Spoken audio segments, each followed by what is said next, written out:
ముఖ్యమంత్రి చంద్రబాబు నాయుడు గారు నిన్న ఆ కూటమి సమావేశంలో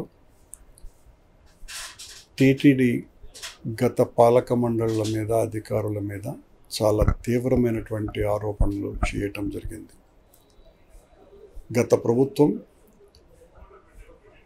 అన్నప్రసాదాలు శ్రీవారి లడ్డు తయారీలో నెయ్యిని కాకుండా జంతువుల కొవ్వును వాడారు అని అత్యంత దారుణాతి దారుణమైనటువంటి ఆరోపణ ఆయన చేయటం జరిగింది. ఇది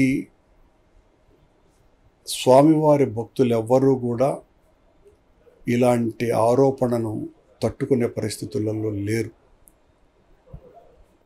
ఏ దుర్మార్గుడైనా కూడా చేయనటువంటి పనిని, అది ఒక వ్యక్తి చేతిలో ఉండనటువంటి పనిని కొన్ని వందల సంవత్సరాలుగా దిట్టం రూపంలో స్వామివారి అపరభక్తులైనటువంటి శ్రీ వైష్ణవుల సమూహంలో తయారయ్యేటువంటి అన్నప్రసాదాలు లడ్డూల విషయంలో తన రాజకీయ స్వప్రయోజనాల కోసమని జగన్మోహన్ రెడ్డి గారి మీద బురద చల్లాలన్నటువంటి ఉద్దేశంతో చంద్రబాబు నాయుడు గారు ఈ రకమైనటువంటి ఆరోపణ చేయటం అంటే తన నైతికతను మరింత దిగజార్చుకోవటం తప్ప మరొకటి కాదు.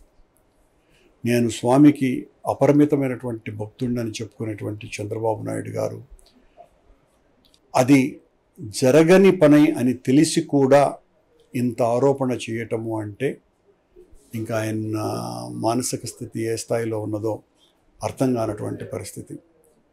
చంద్రబాబు గారు, మీకు ఒకటే నేను మీరు వేసినటువంటి ఆరోపణకు నా సమాధానం, మీరు చేసినటువంటి ఆరోపణ నిజమైతే ఆ చేసిన వాళ్ళు సర్వనాశనం అయిపోతారు.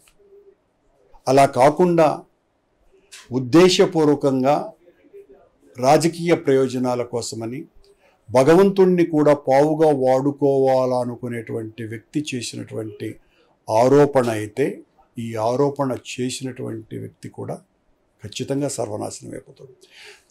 జగద్రక్షకుడైనటువంటి స్వామి అన్నీ చూస్తూనే ఉంటాడు. ఇంత నీచమైనటువంటి ఆరోపణలను స్వామి ఎట్టి పరిస్థితులను సహించడు.